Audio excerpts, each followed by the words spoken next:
everyone, welcome back to the Earthdawn Survival Guide, a podcast for all disciplines, paths, players, and game masters, and the two enthusiasts hosting it, Josh and myself. I am Dan.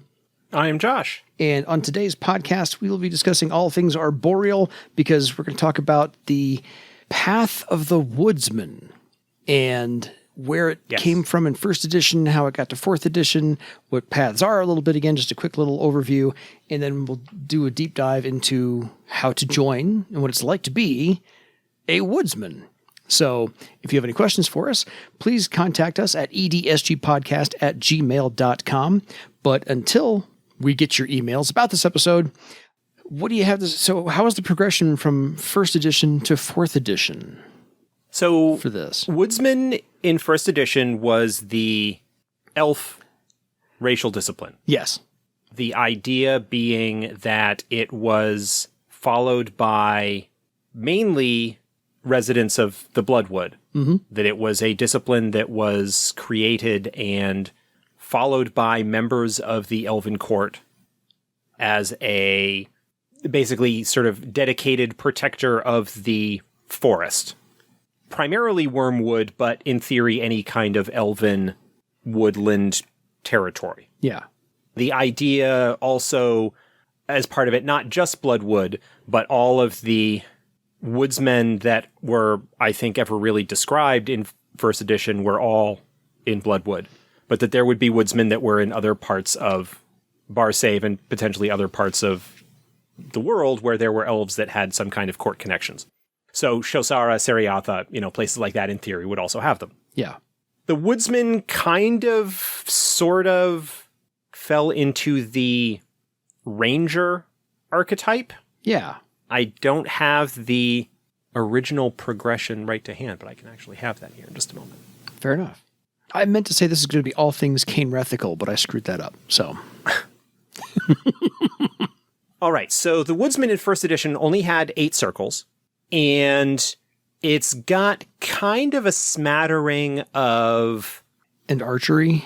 Scout and archer and beastmaster. They've got animal training. They've got claw shape, though they don't get claw shape until 5th circle. Mm-hmm. And claw shape seems a little bit weird considering that they don't actually get unarmed combat. Yeah. They get melee and missile weapons at 1st circle. They get silent walk, so scout / thief. Yeah.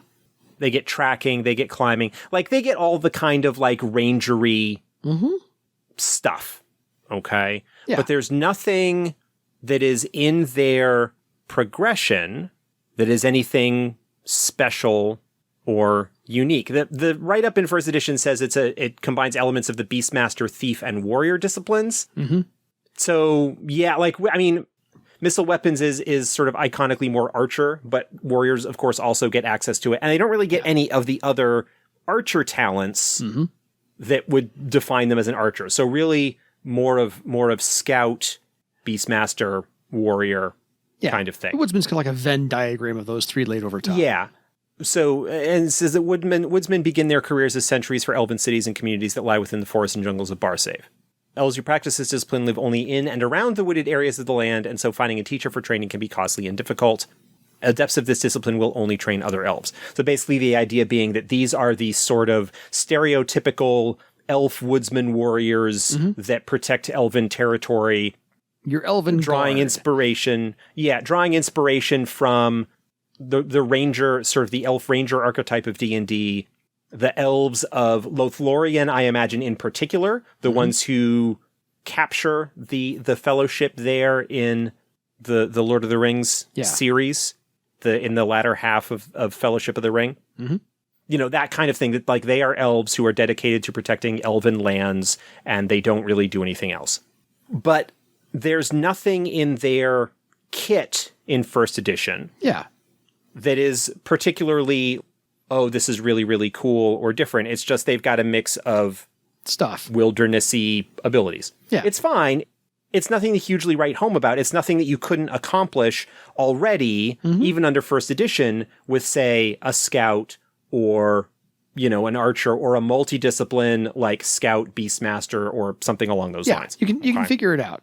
But understanding that within the first edition discipline paradigm, the woodsman does get a combination of talents that is not available to any other discipline without multidisciplining. So there is kind of that advantage that the discipline would bring within that development framework.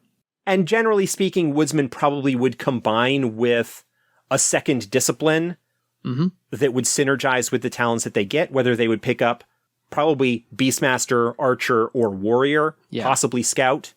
I suspect that Scout isn't mentioned in its write-up because of probably parallel development in the early days of Earthdawn.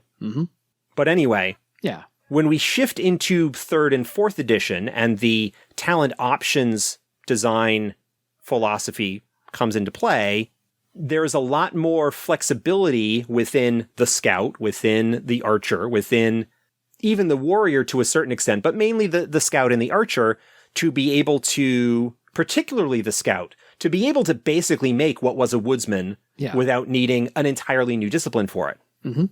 So when work was being done, and this was done a little bit in parallel with the work that was being done, that was done by Kyle and Carl and Michael on Elven Nations, and how that was a book that was focused on the political dynamics in part between the 3 great elven powers, Bloodwood, Shosara, and Seriatha, leaning into the idea of the woodsman as an elven thing, as a cultural thing, and rather than making it its own discipline, making it a path and therefore giving it access to stuff that only it would have.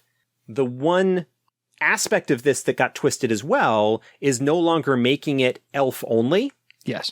I mean, basically, it is conceivable that other name givers could follow the woodsman path. They would have to be inducted, but that human woodsmen, which is pretty much the only thing in the text that's kind of mentioned in Elven Nations, are primarily in Shosara because of a reflection of how the elven culture there is blending and combining with the human culture that was there when they sort of first arrived.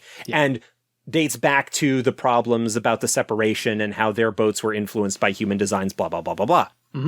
And so within Bloodwood and within Seriatha, which is a much more traditionalist elven society, they are largely just elf exclusive. But in Shosara and perhaps in parts of Barsave, there might be other name givers that have been inducted into the woodsman, perhaps by living alongside a predominantly elven village or something like that. That it is a cultural thing, that it follows a particular philosophy and goal, as opposed to this is the elf special thing.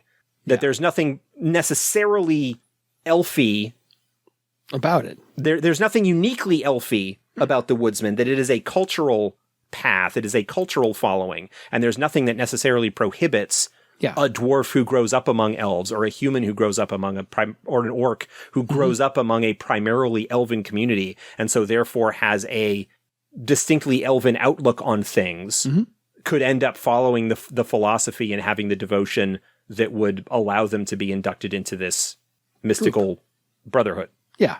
So that's where that came from. And it was basically going, okay, unlike first edition where this discipline allows a unique collection of talents that isn't available elsewhere, you can kind of put together the talent selection in others. So what can we give them that makes them special and unique? Yeah. And that's where the work came from. And so it keeps a lot of the flavor and intention and setting goals, setting purpose that the discipline originally had, and recast them within the framework of the conflict between the Elven Nations and what it means culturally to those people. All right.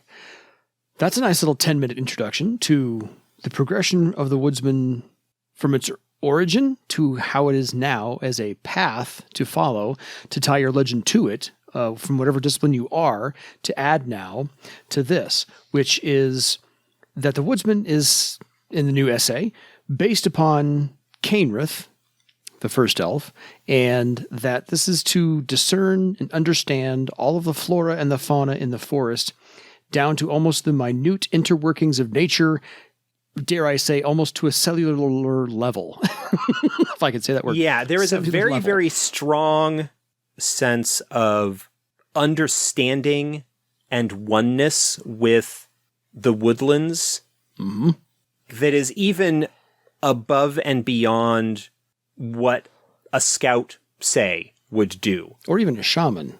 Or a shaman. But scouts, which is one of the disciplines that is sort of most, in some ways, sympathetic to the woodsman path, yes, is a lot more flexible in terms of their ability to find cohesion and oneness and their place within any environment. And the woodsman kind of, in a sense, yes, cranks up their forest empathy while dialing back in other ways their coherence with other environments. Yeah.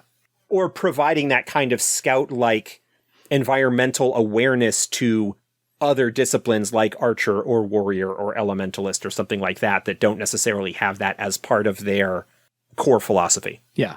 So the woodsman is taught how to listen, which in Sperethiel is called resp, R-E-S-P.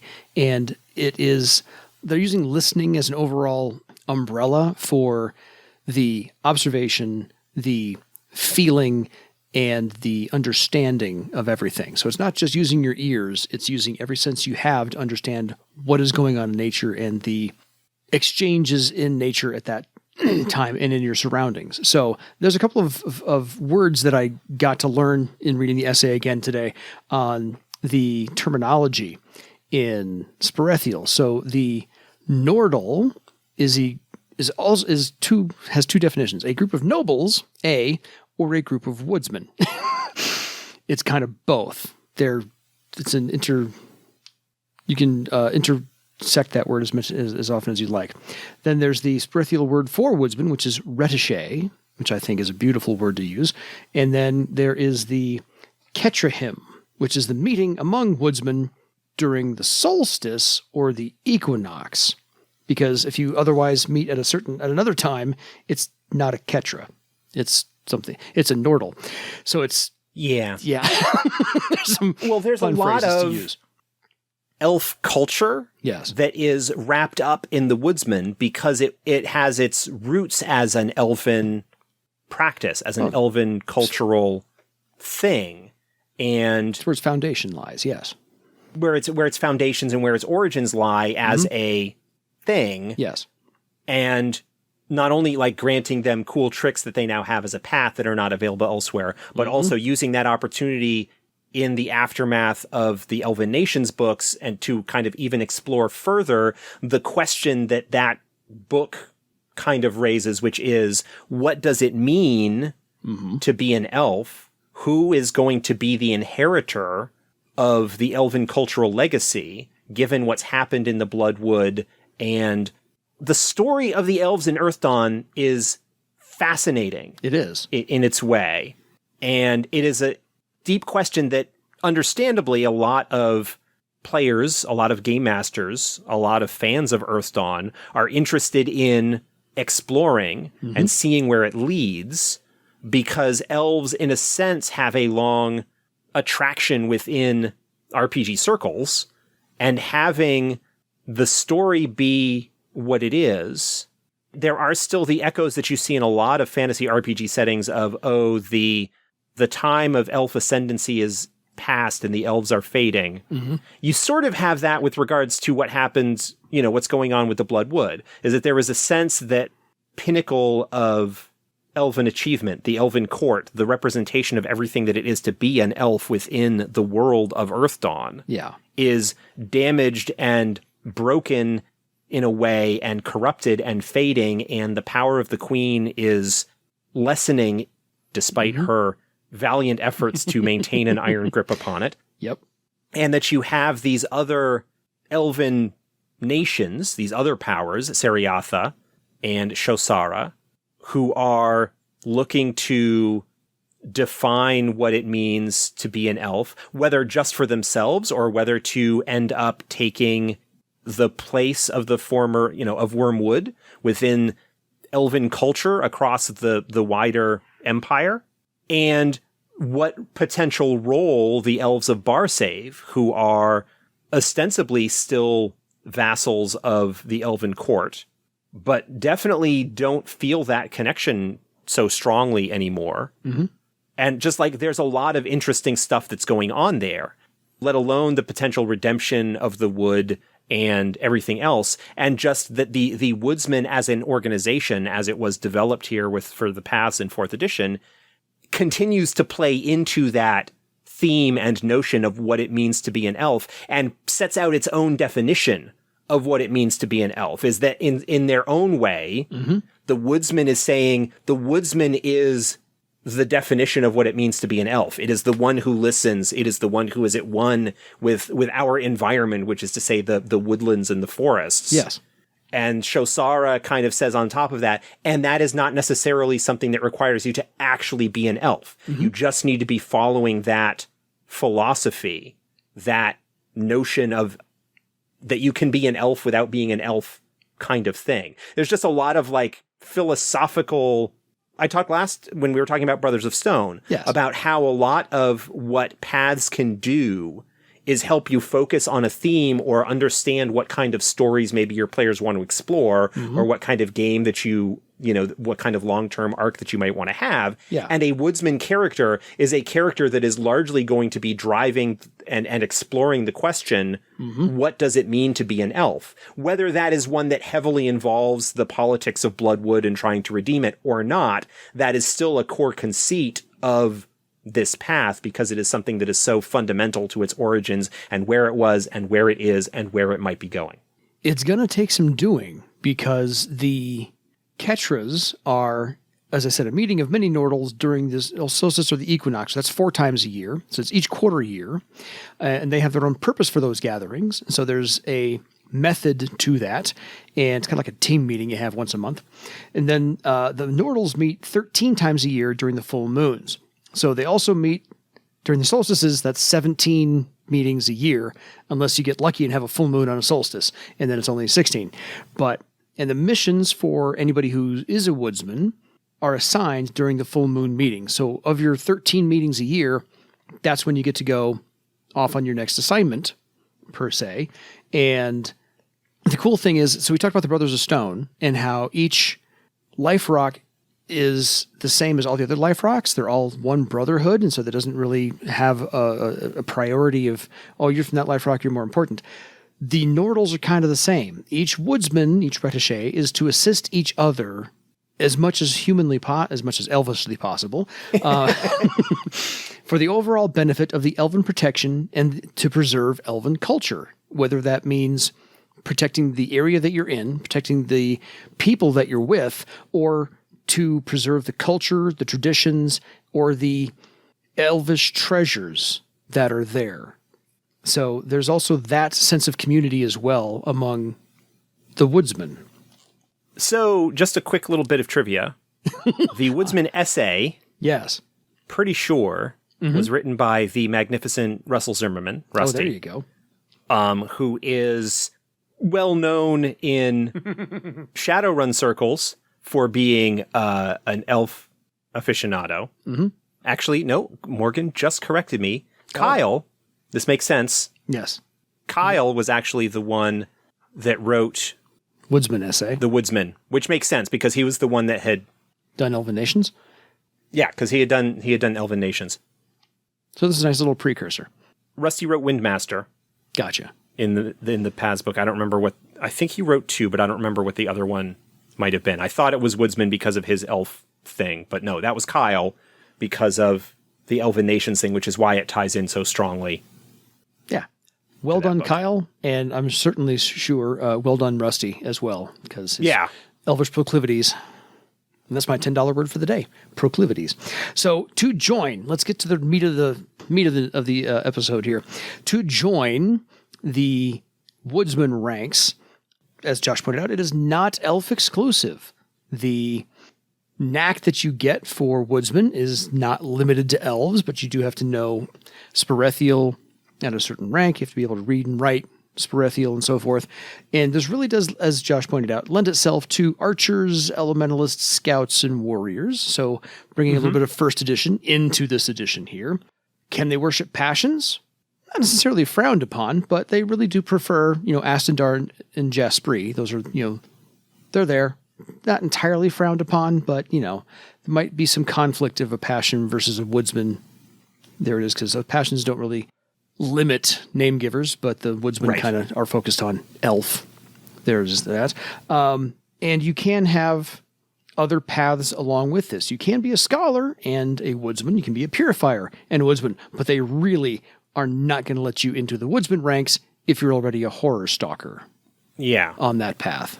It is very, very difficult in general, to follow multiple paths to begin with. Mm-hmm.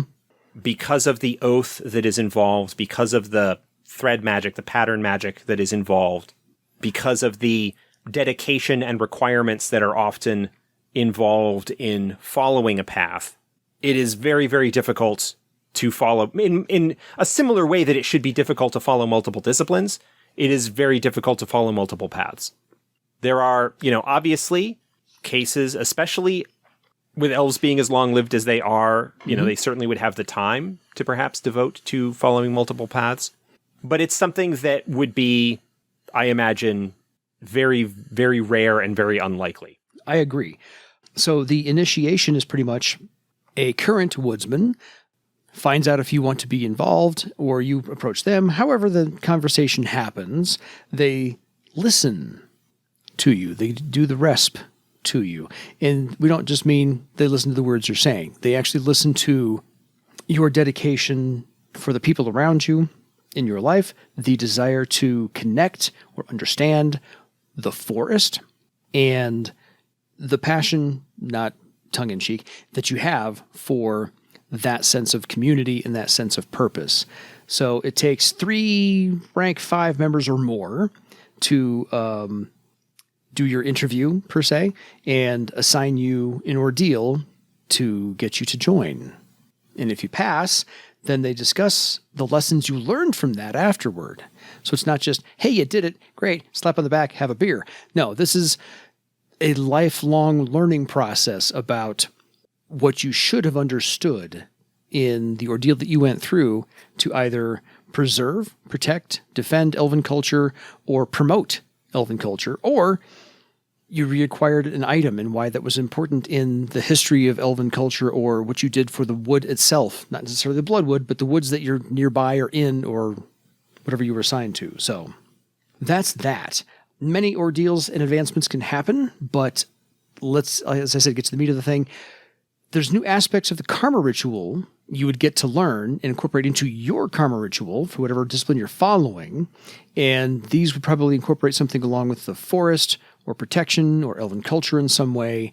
And, perhaps your karma ritual is involving speaking. Well, maybe now you need to change that into Spirethiel, since you've had to learn Spirethiel, and just incorporate more elfishness into your current karma ritual.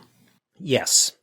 And you get a half magic ability, which is to, of course, just like the Brothers of Stone, find other woodsmen, know the history of woodsmen naturally, but your perception-based half magic abilities is to detect the presence of wood elemental spirits within 30 yards, and that's always active, just like Brothers of Stone could do for theirs. Earth elementals, yeah. Yeah, earth elementals.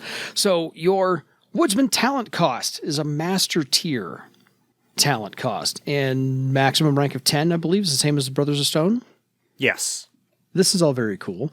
The first rank doesn't get you a whole lot other than a talent. Second rank gets you, of course, every single rank you get gets you a talent. But rank 2 gets you a +1 physical defense and a talent. Rank 3, just a talent. Rank 4, mystic defense bonus, talent. Rank 5, nothing. But rank 6, 8, 9, and 10 are physical defense, initiative, mystic defense, and a recovery test. So, and again, what Josh said last time, these actually stack with the other bonuses you're getting from your discipline itself. So these are nothing to sneeze at for when you go down the list. So shall we jump into the talent options? Yeah. Or did I miss anything? You covered it all very well. I'm trying to be prepared. So show prep pays off. So at rank 1, 2, 3, or 4, you can have one of these talents per rank in Woodsman Knack. Anticipate blow, awareness, climbing, danger sense, great leap, stealthy stride, tracking, wilderness survival, or woodskin, or the new one, guardian's service. Yeah, those selections are pretty clearly if you are not already a scout or an archer kind of taking options that are scouty in nature, it allows any discipline to pick up some additional abilities that will make them more effective as a scout type or wilderness survival sort within the forest environment. For a scout or scout aligned archer, they can pick up even more options, because you only got so many options. You can pick up even more to flesh out your abilities. Yeah. Guardian's service actually plays into one of the themes of the Woodsman as working together. There is kind of a little bit of a teamwork theme that goes along with the Woodsman, the idea that they work in groups, that they are also devoted to the protection of their fellows and the people within the area that they protect. Guardian's service allows the user to take penalties to their defense ratings to provide a bonus to an adjacent ally of an equal amount. So That's you cool. could lower your own physical defense to provide a bonus to the physical defense of someone ally. next to you. Yeah. Yep. But none of those there's a purchase at a journeyman tier. None of those first set of talent options are really offensive in combat. These are all kind of passive or secondary. Right. A lot of what they are is to provide the ability for someone who might not already be proficient in operating in a wilderness environment to make it easier for them to operate within that environment. Yeah. I mean, stealthy stride tracking, wood skin, we're good. So rank 5 and up, you get a few more options. And of course, this is 5, 6, 7, and 8. Mystic Pursuit, also passive. Evidence Analysis, quite passive. Life Sight, Safe Path, and 2 new ones, Wood Speak and Wood Walk. Those are relatively self-explanatory. Wood Speak is similar to Earth Speak that the Brother of Stone gets that we talked about last time. Yes. Wood Speak allows the character to communicate with nearby wood elementals. And so allows them to speak to wood spirits in the area. And it can basically substitute for elemental tongues if it comes to summoning or dealing with elemental spirits. Yeah. But only with wood spirits. You can't use it to communicate, obviously, with elementals of other types. And then Wood Walk, the character can touch a tree and disappear into the tree and reappear out of another tree within the range of the ability. That's just cool. Again, start giving the woodsman abilities that make sense within their purpose and what they're supposed to do, but that are only available to them. Yeah. Or that are strongly related to abilities that are fairly limited in access otherwise. All very cool. And so rank 9 and 10, because it stops at 10, you get 2 of these next 4 options. These are, of course, purchased at Master tier. Chameleon, which I don't think we've talked about before. That is a high circle talent that is a stealth talent. Forget exactly what it does, but it either, I think it provides bonuses to stealthy stride, I think is what it mechanically does. Fair. It basically provides additional bonuses to stealth stuff. Well, yeah, Chameleon. Just can't do plaid. Sorry. Tick joke. Plant Talk, which I think is also quite obvious on its own. Vine Armor, which also sounds quite obvious, but those ought to provide some nice bonuses there. And then Forest Sense. Yeah, Forest Sense is the new one in this book. The woodsman needs to spend at least a week in a forest or similar area. It allows them to extend their senses over up to their rank in miles around them. Wow. Once they've bonded, they can concentrate on a particular area and use Forest Sense as a perception test to sense what is going on at that location, as long as it is within range. Yeah. They can search for something specific in the course of that.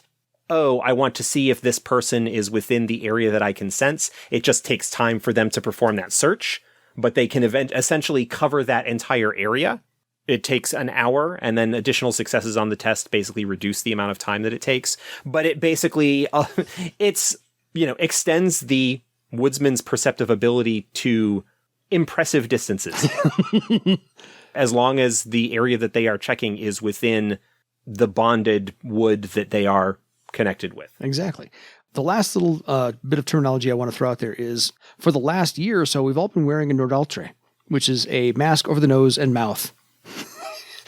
Usually bearing a noble insignia in Earthdawn for the elves, but it's a Nordaltre, is I think how that's pronounced in Sperethiel. But so we covered some knacks. It was the idea of some knacks, really cool knacks for the Brothers of Stone. Josh, do you have some insight into some knacks for the Woodsman? The Woodsman, like all of the paths, gets access to several karma knacks, which are basically knacks that allow them to spend karma on special things based on their rank as a woodsman. One of the things that I kind of find cool about some of them, several of the woodsman karma knacks are Sperethiel, like their name is Sperethiel. Like, for example, at rank 3, they get Resp Kefeliat. Ooh, nice. Which allows them to, which it translates, I think, to like listener of something. I forget exactly. They might be described in the essay. I don't have the translations right in front of me. But that one, they get access to it potentially at rank 3. It allows them to spend karma points on tests to conceal their presence within a forest. So there are a few knacks that have Sperethiel names. Kefeliat is of the moon. So listen to the moon. Yeah. So they're probably named after the different things that are listed there. Yeah. Let's see. At rank 1, they can spend karma on climbing, plant talk, or wilderness survival tests. That's with the knack Woodsman's Home. Nice. Rank 2, they can spend karma on mystic pursuit or tracking. Rank 3, I just mentioned. Rank 4 is the knack Retichet, which allows the adept to spend a karma point on tests to detect and find things within a forest. Mm-hmm. Rank 5, Resp Kelavota, which allows them to spend karma on woodskin. Yeah, that's the... And this would be, as a karma ability, would be in addition to the karma that they might normally be able to spend on it, if it's as a talent. Yeah. So this basically allows them to double up on karma. Yeah, Rest Kelavota is listen to the rest, as in resting. At rank 6, Resp Kevardan allows them to spend karma on a recovery test while within a forest. Mm-hmm.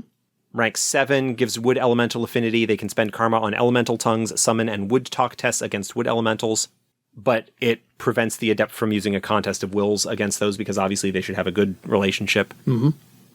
Rank 8 is Nordal Defender, which allows them to spend a karma point on an adjacent ally's active defense, aka avoid blow, steal thought, those sorts of things. Yeah. Rank 9 is Resp Ketiel. The adept can spend a karma point on any action test in a forest that they have been in for at least a week. It does also require them to have forest sense talent at rank 5. Mm-hmm. So those are all of the karma talents that are available. Then let's see, are there any? Well, there's a couple of forest sense knacks, which are at rank 10. There's a knack called the Forest Is My Sense. Their ability to sense the forest around them is second nature, and they can instinctively rely on it as an extension of their natural senses. They can make the test in place of an awareness, a similar test, even if they have not been in that forest before. Then they get a couple of special maneuvers at high ranks in that. The Forest's Grasp. For 2 strain, they can spend 2 successes on a close combat or ranged attack test to cause foliage trees and nearby plants to restrain the target. Mm-hmm. Or Foliage Harassment. For 2 successes, they can cause them to entangle the target. So one of them basically prevents the target from moving. The other one actually imposes harried penalties. Ooh. If the ability already imposes harried that it's used on, it increases the penalty. Yeah. Both of those can only be used in forests. Let's see, there is no guardian. So yeah, so there's some knacks that, like, again, you get all those karma knacks. There are some knacks available for their special, Woodwalk has some talents. Mm-hmm. Actually, Woodwalk has several talent knacks that are available to it. Nice. Which I won't go through all of those, but those are all listed in the Mystic Paths book, and most of them are sort of at higher circle. Yeah. One of them at rank 5, for example, there's a knack that basically their movement rate cannot be reduced by difficult terrain while in a forest. Nice. All useful. All useful. I don't care what campaign you're in. It's all useful stuff. All those knacks are... So there's a lot of like cool special abilities that get gated, that are sort of gated behind these unique talents that they get, which allow even more sort of flexibility when it comes to what they are able to do. Yeah. I always wanted to play a Woodsman in first edition. I just never got around to making the character and so forth. But I think this is a path I would look into a little bit more. I'm not the world's biggest fan of elves as far as playing them is concerned. I love to scrang Obsidian are my, those are my 1-2. But I've always thought the Woodsman was a nice way to flesh out a character I have somewhere in the back of my mind. So, just me. Any further thoughts on the Woodsman before we wrap this one up? No, I think we covered that pretty well. Again, this continues the theme, if we can call it that at this point. Fair. Of having a path that is intended to explore certain themes or questions when it comes to a character. The Brother of Stone kind of relating to what does it mean to be an Obsidian Man. Mm-hmm. The Woodsman especially interacts with the question of what it means to be an elf in bar save, but sort of, within that framework that we talked about earlier. Mm-hmm. So it's all really, really interesting and cool.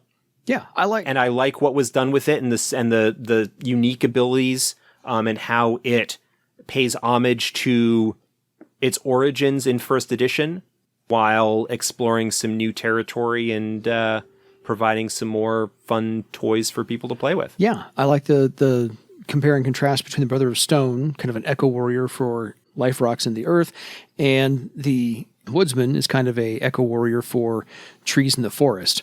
So just one of those, protect the land, protect the trees, protect, the environment around you. So that's why I did both of these back to back. So until next time, folks, if you have any questions for us, you know how to reach us. It's edsgpodcast@gmail.com. And until next time, it is time for you to go listen to your legend. Have a good night.